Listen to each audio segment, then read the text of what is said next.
우리 시간에 함께 기도할 때 오늘 기도할 기도의 제목은 2023년 유튜브 사역을 놓고 같이 기도했으면 좋겠습니다. 더 바이블 처치에서는 주로 예배와 관련된 콘텐츠가 업로드되고 바이블레이션에서는 성경 관련된 콘텐츠를 제작해서 업로드할 예정입니다. 앞으로 이 성경 콘텐츠에 집중할 예정인데 이것을 통해서 믿지 않는 사람들이 성경을 알게 되고 믿는 사람들은 더욱 성경에 가까이 가서 하나님의 말씀을 매일 먹고 매일 나눌 수 있는 그런 삶이 되게 해달라고 2023년 우리 유튜브 사역을 놓고 같이 한번 기도했으면 좋겠습니다. 기도하겠습니다. 하나님 아버지, 이 시간에 2023년 유튜브 사역을 놓고 기도합니다.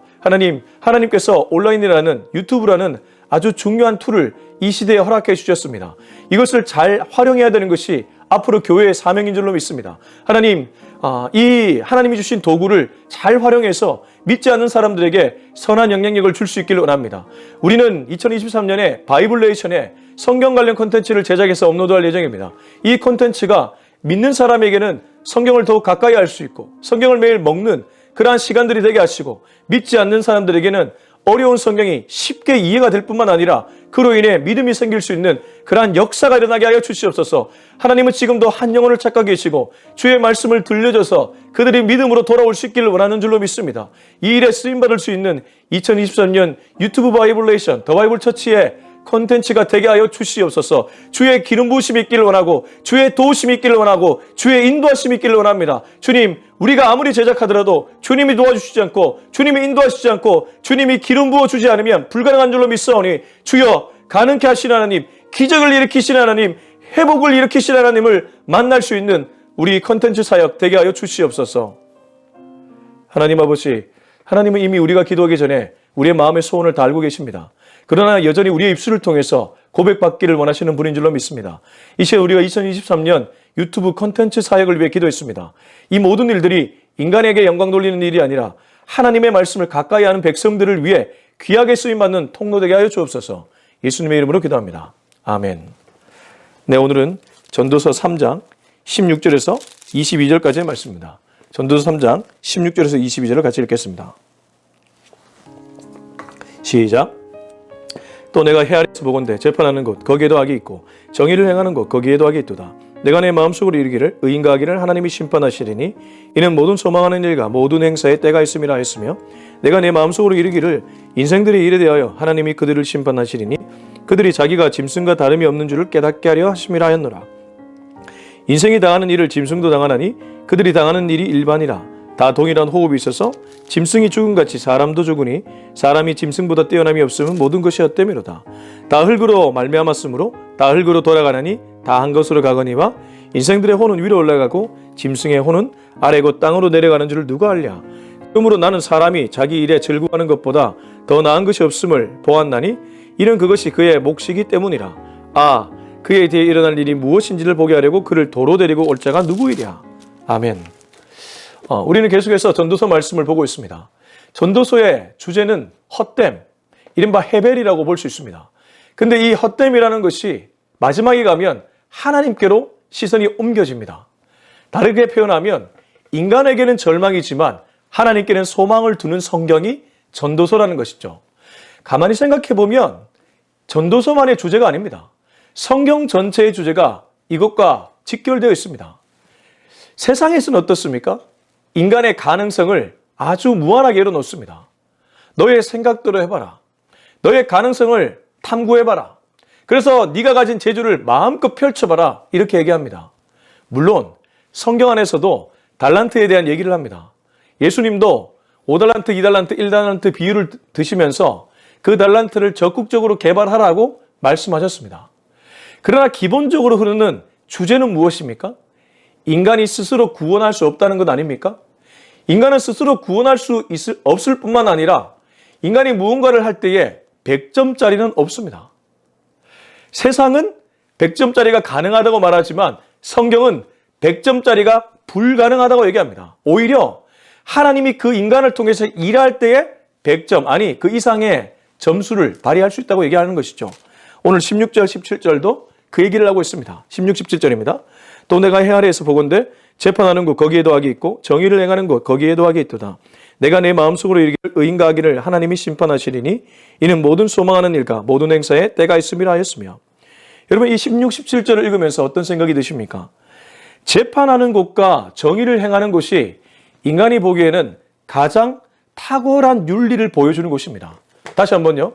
재판하는 곳과 정의를 행하는 곳은 인간이 보여줄 수 있는 가장 고차원적인 윤리, 도덕을 보여주는 장소라는 것이죠. 재판관이 누구입니까? 이 시대에도 사시 패스를 하고 사시 합격생 중에서도 가장 똑똑한 사람들이 보통 판사가 됩니다. 그리고 윤리 도덕적으로 옳은 판결을 내리기 위한 사명감이 있는 사람들이 판사들 아닙니까? 정의를 행하는 곳은 어떻습니까? 마찬가지로 재판정인데 꼼꼼하게 판례를 검토하고 법조문을 보고 이게 우리가 내릴 수 있는 최고의 정의라고 정의를 내리는 곳, 바로 그곳 아니겠습니까? 그러니까 인간들이 보기에는 가장 윤리적이다는 그 장소. 근데 거기에 악이 있다고 얘기합니다. 근데 이 말씀은 우리들에게는 굉장히 무서운 경고의 말씀이기도 합니다. 왜 그러냐 하면 전도서 기자가 볼 때의 재판정과 재판관 그리고 정의를 행하는 곳에 악이 있다면 이 시대에 가장 거룩하다고 볼 수 있는 성전, 교회 안에도 악이 있을 수 있기 때문입니다. 우리는 이런 부분에 대한 경계심을 가져야 됩니다. 나는 어떻습니까?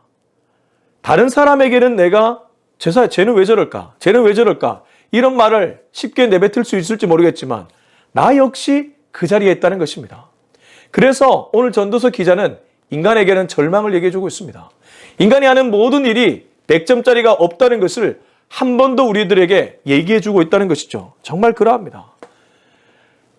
어떻게 보면 좀 잘 되는 것처럼 보여지지만 그 속을 현미경으로 들여다보면 악이 깃들어 있다는 것.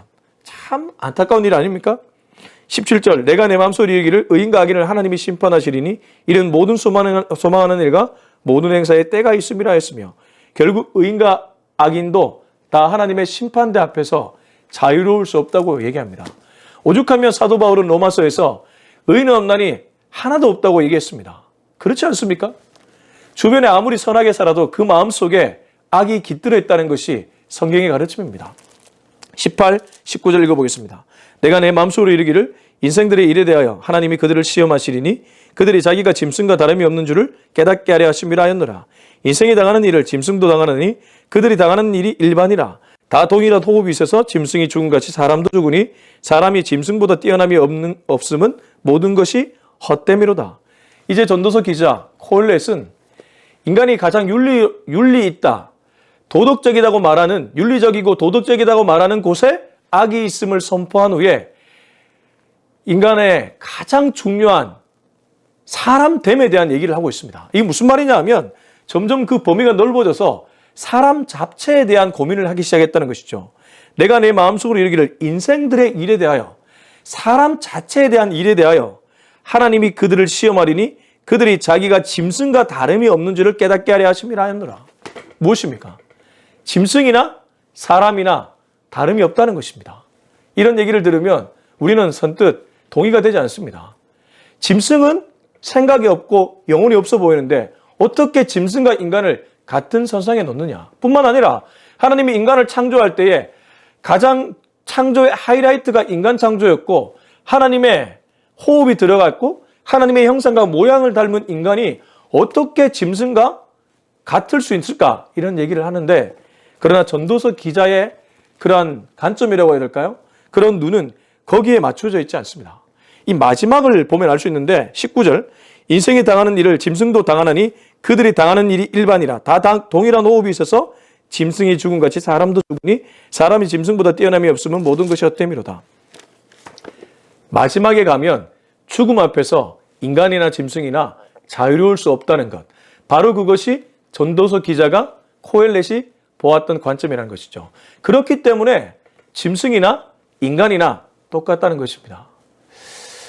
우리 주변에 반려견이나 반려묘를 기르시는 분들이 많이 있죠. 반려견을 기르시는 분들이 고백은 무엇입니까? 개가 사람보다 낫다는 것입니다. 개는 배신하지는 않지만 사람은 정말 가까이에 있는 사람조차 내 마음을 모르고 도리어 뒤통수를 칠 때가 있다는 것. 우리는 이미 공감하지 않습니까?